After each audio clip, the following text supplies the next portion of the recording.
Ainsi me parlait mon père. Force-les de bâtir ensemble une tour et tu les changeras en frères. Mais si tu veux qu'ils se haïssent, jette-leur du grain. Il me disait encore, qu'ils m'apportent d'abord le fruit de leur travail, qu'ils versent dans mes granges la rivière de leur moisson, qu'ils se bâtissent en moi leur grenier.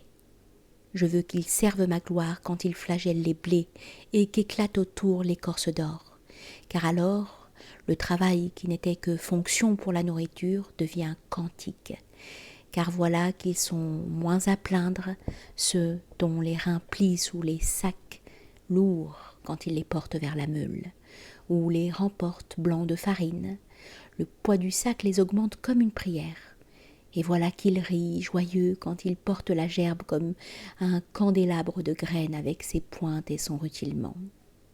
Car une civilisation repose sur ce qui est exigé des hommes, non sur ce qui leur est fourni. Et certes, ce blé, ensuite ils reviennent y puiser et s'en nourrissent. Mais là n'est point pour l'homme la face importante des choses. Ce qui les nourrit dans leur cœur, ce n'est point ce qu'ils reçoivent du blé, c'est ce qu'ils lui donnent. Car une fois encore, sont à mépriser ces peuplades qui récitent les poèmes d'autrui et mangent le blé d'autrui, ou font venir des architectes qu'ils paient pour édifier leur ville. Ceux-là, je les appelle des sédentaires.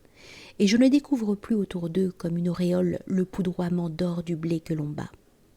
Car il est juste que je reçoive en même temps que je donne, afin d'abord de pouvoir continuer de donner.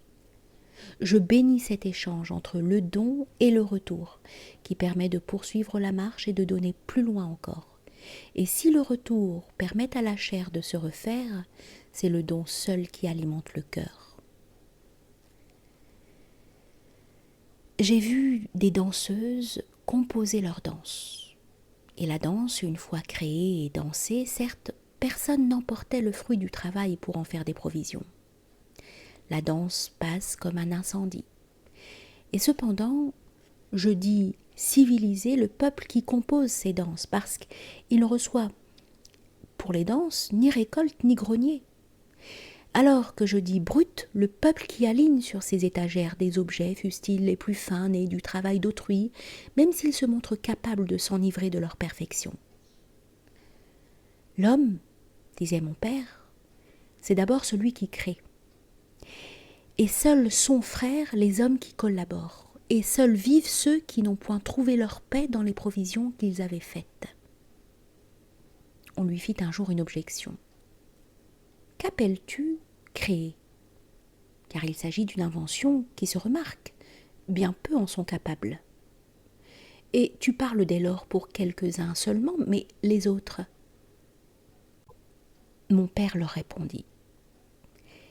Créer, c'est manquer peut-être ce pas dans la danse. C'est donner de travers ce coup de ciseau dans la pierre. Peu importe le destin du geste. Cet effort t'apparaît stérile à toi, aveugle, qui te tient le nez contre, mais recule-toi. Considère de plus loin le mouvement de ce quartier de ville.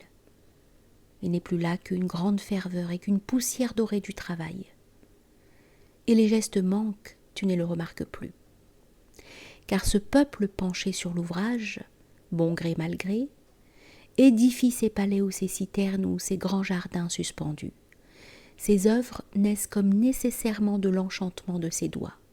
Et je te le dis, elles naissent autant de ceux-là qui manquent leurs gestes que de ceux-là qui les réussissent.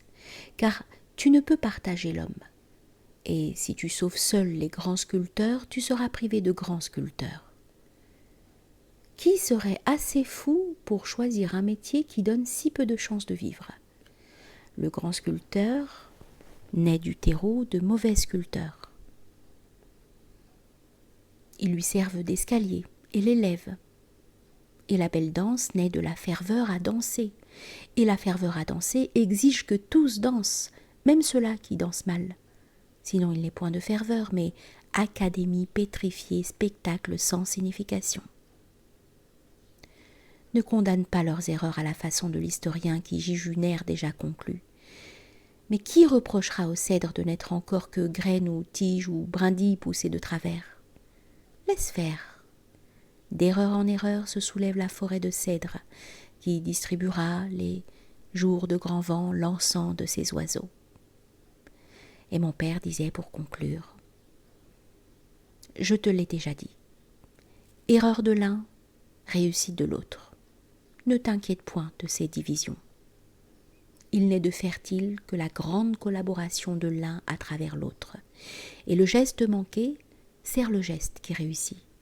Et le geste qui réussit montre le but qu'ils poursuivaient ensemble à celui-là qui a manqué le sien. Celui qui trouve le Dieu le trouve pour tous, car mon empire est semblable à un temple, et j'ai sollicité les hommes, j'ai convié les hommes à le bâtir. Ainsi, c'est leur temple, et la naissance du temple tire d'eux-mêmes leur plus haute signification. Et ils inventent la dorure. Et celui-là qui la cherchait sans la réussir aussi l'invente, car c'est de cette ferveur d'abord que la dorure nouvelle est née. Il disait ailleurs, n'invente point d'empire où tout soit parfait, car le bon goût est vertu de gardien de musée. Et si tu méprises le mauvais goût, tu n'auras ni peinture, ni danse, ni palais, ni jardin. Tu auras fait le dégoûté par crainte du travail malpropre de la terre. Tu en seras privé par le vide de ta perfection. Invente un empire où simplement tout soit fervent.